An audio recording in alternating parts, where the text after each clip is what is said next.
can't do anything anymore. And now, very important statement follows. One does not accomplish great ends in some by and by future. Only in the present can you hammer out real achievement.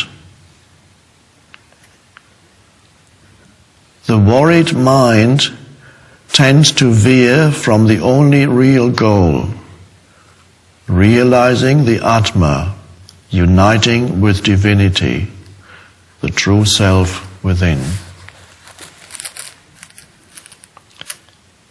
So you cannot accomplish great ends in some future moment.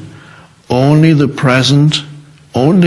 present can you hammer out, as he translates, real achievement. So all true achievement is in the present moment, and that determines the quality of your life, as I call it. How present you are in what you do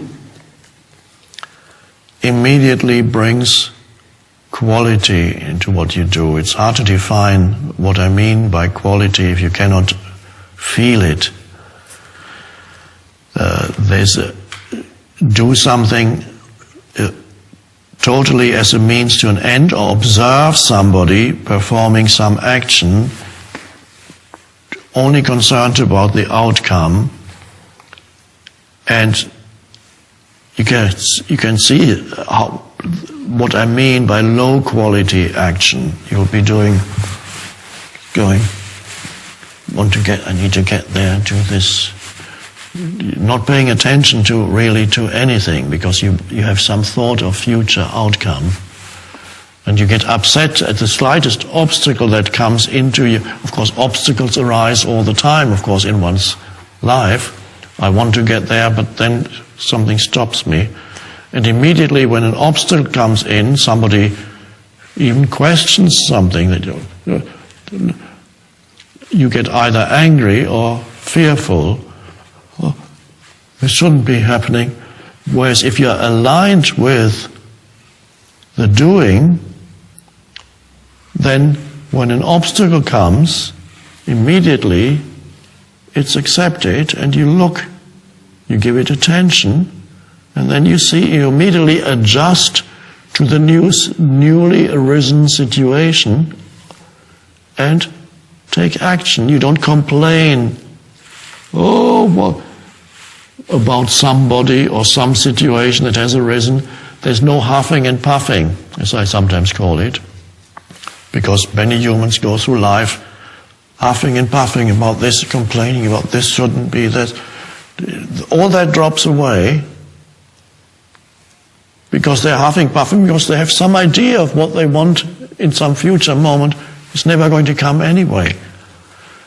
So as an obstacle arises, immediately you look at it, and then intelligent action arises.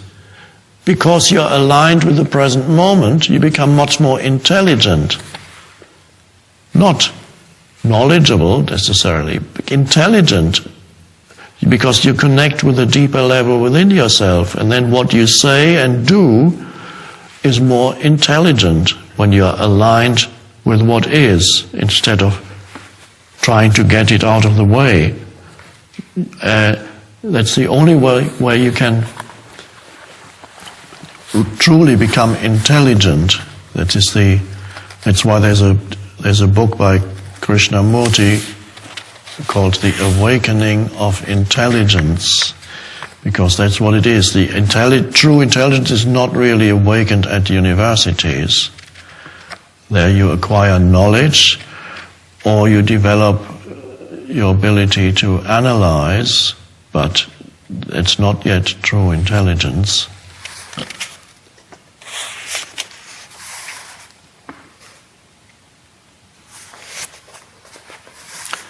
The ideal then, Krishna says, is to be intensely active and at the same time have no selfish motives, no thoughts of personal gain or loss.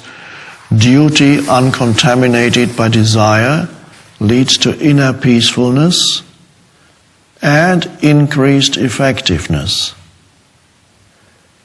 This is the secret art of living a life of real achievement. So real achievement is always in the present moment. How are you dealing with this moment? How are you performing whatever action you are performing at this moment? What is the underlying state of consciousness with which the action is being performed? That is achievement, to be at one with the doing, rather than some future idea. And that is success, true success. True success is a successful present moment. And a successful present moment is being one with the present moment.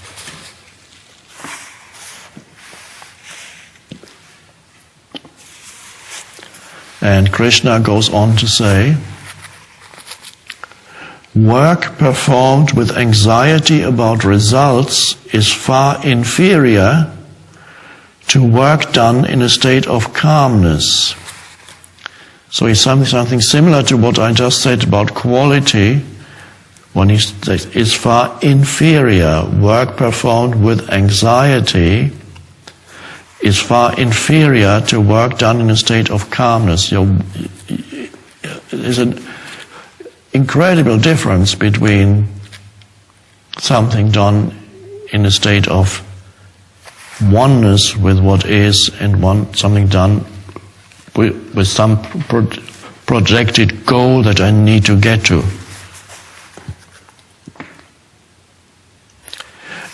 Equanimity, the serene mental state free from likes and dislikes, attractions and repulsions, is truly the ideal attitude in which to live your life. To be in this state of mind is to be lodged in the divine. Pitiful are those pulled by the fruits of their action.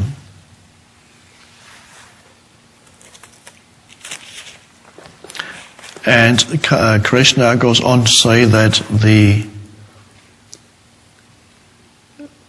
living in this way gradually eliminates karma from your life. When you are endowed with this basic detachment, you shed the karmic consequences of both your good and bad deeds, casting aside the inevitable effects of your actions.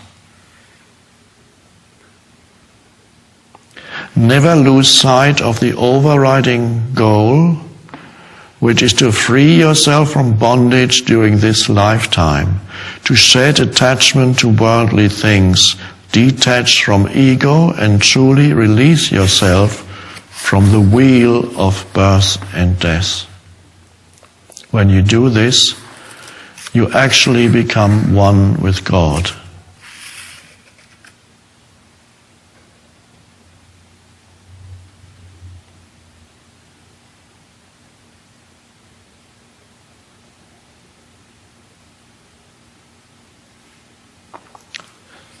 And Krishna says to Arjuna, I see that you sigh at this breathtaking goal, Arjuna. Know that you can achieve this by first uniting your heart with God and only then pursuing worldly things. Proceed in this order, not in the reverse order, and then your actions will be linked to the very purpose of life, which is again union with the divine. By first uniting your heart with God, I would put it somewhat differently. First, you need to be rooted in being, which means honoring the present moment, which means being aware of the stillness within you, being aware that you are aware, being conscious that you are conscious, being conscious of consciousness, that space in you, so that you touch the source of all satisfaction. And then you act. And then you don't lose yourself in the action. That's a continuous vigilance is required in this practice, so that you don't lose yourself in the action. And then that always means you become stressed or angry or upset or nervous. And there's always something more important that you need to get to, and you're lost out there.